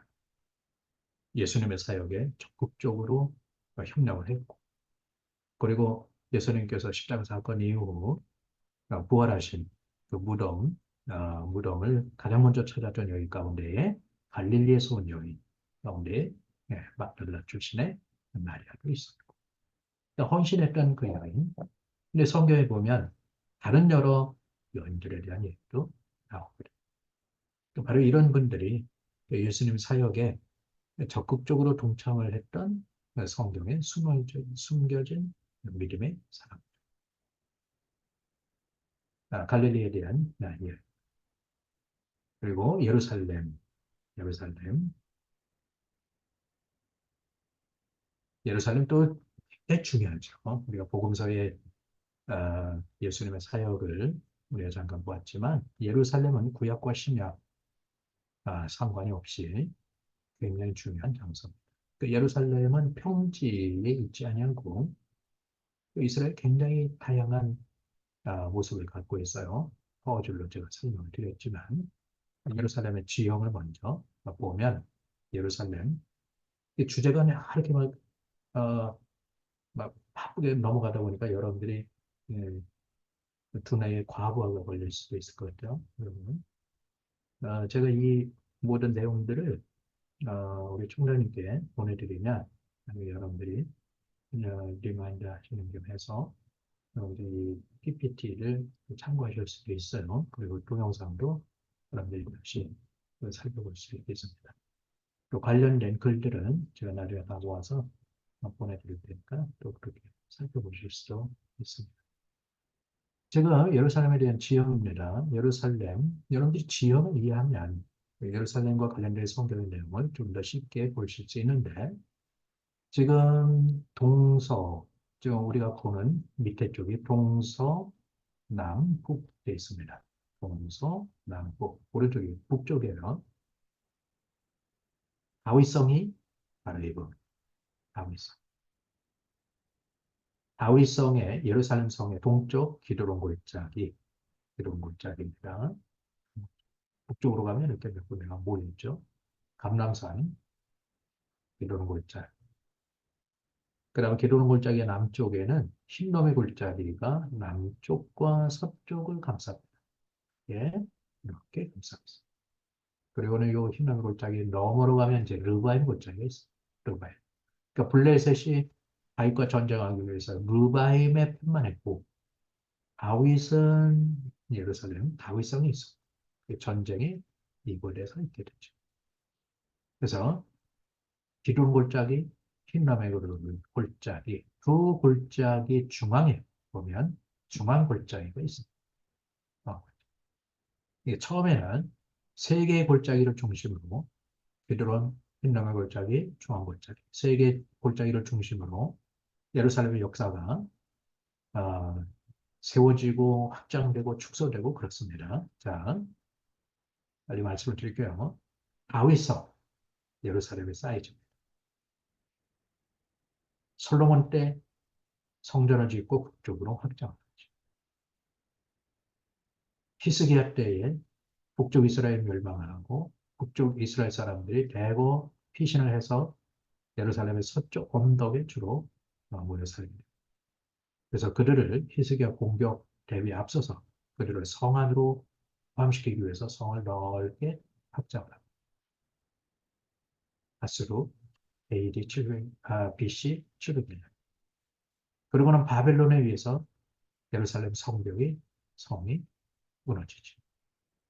그리고는 537년 고레스에 의해서 1차 유대인 포로 귀환자들이 돌아오고 517년 수르바벨 성들이 다시 세워지죠. 458년 에스라가 돌아오고 445년 느헤미야 때에 52일 만에 세워진 성벽은 다윗 시대 때의 성으로 축소됩니다. 자, 예루살렘. 이거는 현대 예루살렘입니다. 자, 앞에 내용을 잘 기억을 하세요. 기도는 골짜기를 중심으로 중앙 골짜기 다윗성, 솔로몬 성전의 솔로몬 시대, 그다음에 히스기야의 예루살렘이 확장됐다가 다시금 리얼된 성이 축소됐죠. 자, 다윗 시대에 다윗성이 어디냐? 는 바로 이것입니다. 다윗성. 다윗성의 표. 아까는 동서남북으로 봤는데 지금은 동서남북 방향이 좀 달라졌어요. 좋은 사진을 찾느라고 그랬습니다. 그래서 기원샘이 여기 실로암이 여기 있고 기원샘이 바로 여기 있습니다. 다윗성, 다윗성 중앙골짜기.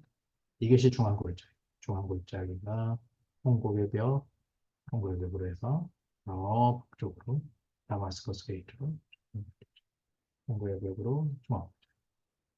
다윗성 그다음에 솔로몬 시대 때에 히스기야 시대 때에 조금 지금 보시는 성벽은 1537년, 1541 오토만 터키의 술탄 슐레멘에서 만들어진 16세기 때의 성벽. 보시는 것은 홍고의 벽이 이곳에 있고 솔로몬 성전이 있었던 곳, 수르바벨 성전, 헤롯 성전이 있었던 위치가 있죠. 가나안 시대 예루살렘, 성경에 기록된 예루살렘은 다윗성을 다윗성 1537년에서 1541년으로 통한 수탄 슐레멘에서 만들어진 성벽을 잠깐 전에 보셨죠. 예루살렘의 사람이 살기 시작한 때는 주전 5,000년 전인 금석병기 시대입니다. 금석병기 시대 주전 5,000년 전, BC 5,000년 전입니다. 그러니까 지금부터 한 7,000년 전이죠. 그러나 예루살렘의 성벽이 축성된 때는 중기 가나안 시대, 아브라함 시대. 지금 약 4,000년, 3,800년 전, BC 1,800년에서 2,000년 전, BC. 중기 가나안 시대의 예루살렘 사이즈는 11.25에이커 작은 도시였습니다. 가나안 시대 예루살렘은 작았지만 견고하게 축성되었고, 그러니까 지금부터 3,800년 전 아브라함 시대 포함하고 그 이전에 가나안에 사람들, 예루살렘에 가나안 사람들이 살고 있었죠. 그때 아주 인상적인 물 공급 시설을 갖춘 아주 발달된 도시였어요. 예루살렘이. 그때 가나안 사람이 만들어 놓은 물 저수로입니다. 이거 보시는 것입니다. 보고학된 엘리 슐크라. 주전 19에서 18세기 예루살렘은 가나안의 다른 도시 국가들과 함께 이집트에 저항했던 도시로 나옵니다. 당시 이집트 저주 문서에 예루살렘은 우르살림으로 나와요. 예루살렘, 우르살림. 처음으로 역사적인 기록에 예루살렘, 우르살림으로 나와요. 같은 이름이 주전 14세기 아므라나 문서에도 나오는데 주전 701년 3일 침공 때의 예루살렘, 우르살림무라고 하는 이름으로 나옵니다. 성경에는 살렘 왕 멜기세덱. 지금 요 보시는 인형, 토기 인형이죠. 이것이 저주문서입니다. 이집트 저주문서. 이집트 저주문서. 자, 이집트가 또는 메소포타미아가 가나안 땅을 통과해서 제국을 확장하는 브릿지 역할 통로를 사용했다고 했죠. 그러니까 가나안은 항상 침략을 받는다고 했죠. 그래서 이집트가 가나안을 통과할 때 예를 들어 예루살렘의 우르살림, 예루살렘 왕이 이집트에 저항을 하면 이집트 바로가 저항한 도시 국가들, 작은 도시 국가란 하나의 마을이 왕입니다. 그러니까 현대로 얘기를 하면 그냥 이장이 왕인 겁니다. 옛날에 이장도 또 상당히 큰 왕이에요. 그 정도 수가 되지도 않죠. 과거에는. 지금 이장에도 상당히 규모가 크지 않아요? 동네, 리만 해도. 과거에는 그보다 적은 규모의 마을, 헵틴이 왕이, 왕. 근데 저항을 하니까 이제 바로 제국의 왕이 바로가 원정에 나섰죠. 그 원정에 나설 때에 주습사를 불러 인형에다가 저주내용을 기록합니다. 그리고는 주술사가 이제 바로 발 앞에 이거를 깨뜨려요. 그리고는 바로가 이걸 밟습니다. 밟아. 그리고는 그걸 모아서 신전 바닥에다 묻어요. 이것이 저주문서입니다. 가장 오래된 예루살렘의 기록이 19세기에서 18세기 BC, 지금부터 3,800에서 3,900년도 전에 예루살렘에 대한 이름이 우르살림으로 정합니다. 이스라엘 정착 시대 때에 여호수아서 10장에 예루살렘과 아도니세덱과 헤브론과 모압이나 야르문나는 에글론 이런 왕들이 기브온 이스라엘과 전쟁을 할 때에 아모리 족속이 전쟁을 벌였죠. 자, 기브온과의 전쟁에 대한 얘기. 바로 여기 보면 이스라엘에서 특히 예루살렘에서 다윗성 가운데 가장 중요한 곳이 G구역이라는 거예요. G구역이라고 하는 거는 고각도로 굉장히 중요한 장소입니다. 다윗성에.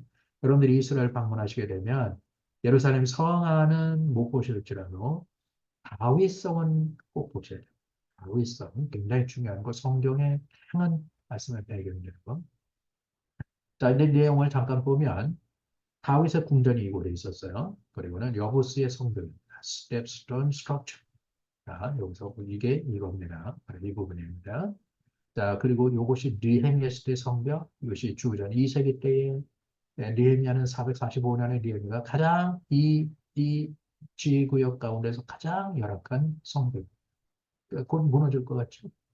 여우가 올라가도 무너질 것 같고, 도비아 산발란의 비아냥거리는 이야기가 들리시나요? 네. 제일 초라하게 지어졌어요. 50일 만에 무너진 돌들을 갖다가 세웠으니까 얼마나 뭐 보잘것없었겠어요. 그리고는 BC 150년경에 하승년에서 만들어진 것, 그다음에 BC 6세기, 7세기 바벨론 침공 바로 직전에 아히엘의 집이라고 하는데, 그다음에 서기관의 집, 그다음에 본트하우스, 바벨론에서 하게 된 흔적이 남아요.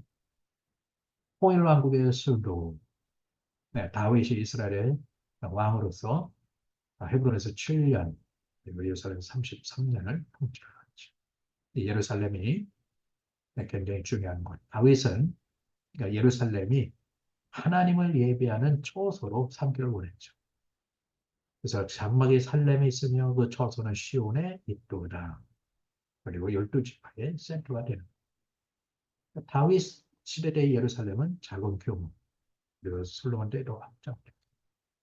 그러니까 유다 왕국 때의 예루살렘. 그 말씀을 드린 대로 히스기야 시대 때도 다윗과 솔로몬과 히스기야 시대. 그리고는 G구역입니다. 그리고 고려 교환과 2차 성전 시대 때 예루살렘에 이럴 때 예루살렘이 굉장히 중요하니까 끊임없는 침략과 그리고 도시가 세워졌다 또 파괴되고 하는 일들이 끊임없이 일어나게 됩니다. 그래서 예루살렘의 고고학의 흔적은 굉장히 복잡하게 얽혀 있습니다. AD 70년에 예루살렘 성전 파괴되고 73년 마사다, 그리고는 1차 유대인 반란 끝.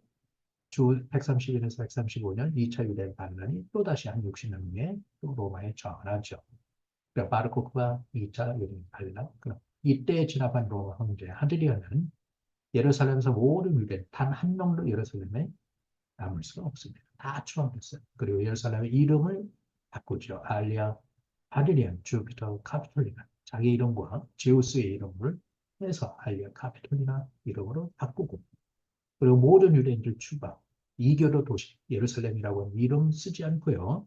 그리고는 하드리안 때에 이스라엘이라고 하는 유대라고 하는 이름도 역사에서 사라집니다. 그리고는 이때에 팔레스틴이라고 하는 이름이 과거의 유대인들과 원수였던 필리스틴이라고 하는 이름으로 바꿔버립니다. 하드리안이.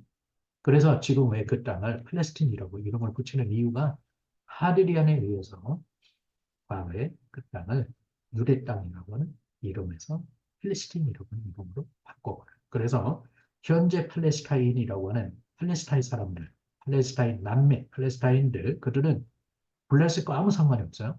정치적으로 하드리안이 그 땅 이름을 블레셋 땅이라고 이름을 바꾼 거지. 지금 살고 있는 팔레스타인 주민들이 블레셋의 후손이라고 하는 건 아닙니다. 일부 신문기자가 모르고 글을 잘못 쓴 거지. 네, 그렇지 않아요. 아무 상관이 없습니다. 이것은 베시안에서 발견된 베시안에 가까운 텔 샬렘에서 발견된 하드리안의 청동상입니다. 예루살렘에 대한 얘기를 좀 더 나중에 글들을 다 보내드릴 테니까 참고를 하시고요. 다윗 궁전이 있는 곳, 그 다음에 다윗 궁이 있었던 곳에서 포르토 아이온, 기둥거리, 굉장히 중요한 것, 중요한 다윗 성에서 발견된 다윗 궁전. 자, 그러면 이 내용을 보시고 강의를 마치도록 하겠습니다. 다윗 성에 대한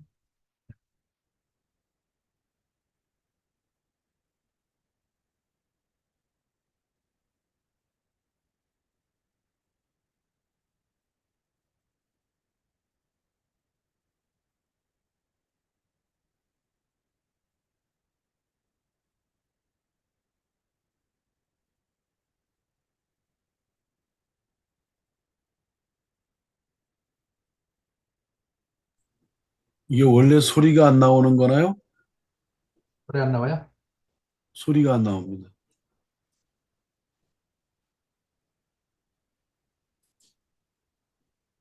들리나요? 안 들려요.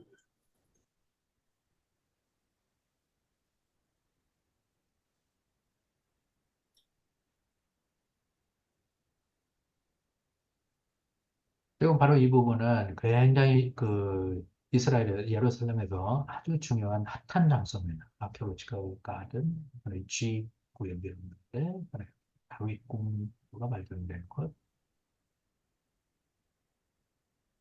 네, 현대 예루살렘 성경 바로 그 북쪽입니다.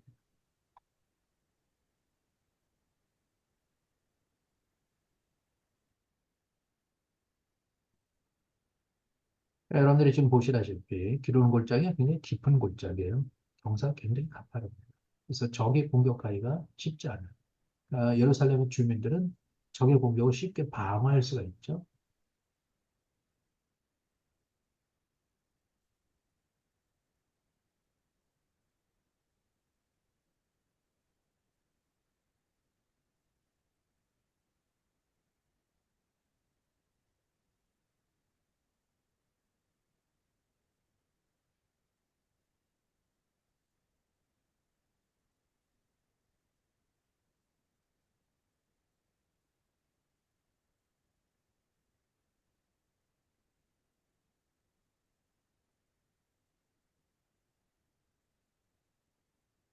내용들을 보시면 다 나중에 참고하실 수 있어요. 좀 보시고.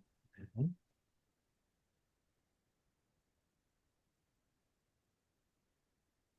또 하나는 영상이 있지만 이거는 나중에 제가 보내드릴 테니까 그때 참고를 하시면 될 것 같고요. 예수님이 아, 여리고에서 예루살렘으로 가실 때의 그 경로 가운데 한 부분입니다. 베다니 bet박의 마을 그리고는 기드론 골짜기로 내려가 실로암 연못 거쳐 성전으로 올라가는 고대 로마의 포장도 이것이 예수님이 걸으셨던 길 가운데 하나. 결론입니다. 성경은 막연하지 않습니다. 구체적입니다. 여러분들이 관심을 갖고 언제든지 확인할 수 있고 손으로 터치하여 만질 수 있고 성경에 기록되어 있는 많은 표현들을 여러분들이 눈으로도 확인할 수 있습니다. 사도행전 11장 17절에 보면 베레아 사람들을 데살로니가에 있는 사람보다 더 신사들에서 간절한 마음으로 말씀하고 이것이 정말 그러한가 한 것처럼 여러분들도 성경을 더 외워가는 기회가 되기를 바랍니다. 이사야서 50장 4절을 보면 주 여호와께서 합자의 혀를 내게 주사 나로 곰핍한 자를 말로 어떻게 도와줄 줄 알게 하시고 마치 말을 깨우치시되 나의 귀를 깨우치사 합자같이 알아듣게 하시는도다. 이렇게 돼 있어요. 근데 히브리 말로 보면 바로 이 합자라고 하는 말이 배우는 자들입니다. 배우는 자들. 그러니까 주 여호와께서 배우는 자들의 혀를 내게 주사 학습하는 자들. 리무dim 복수입니다. 리무dim. 배우는 자들 같이 알아듣게 하시는 분. 자, 오늘 강의 여기까지 하겠습니다. 자, 수고하셨습니다.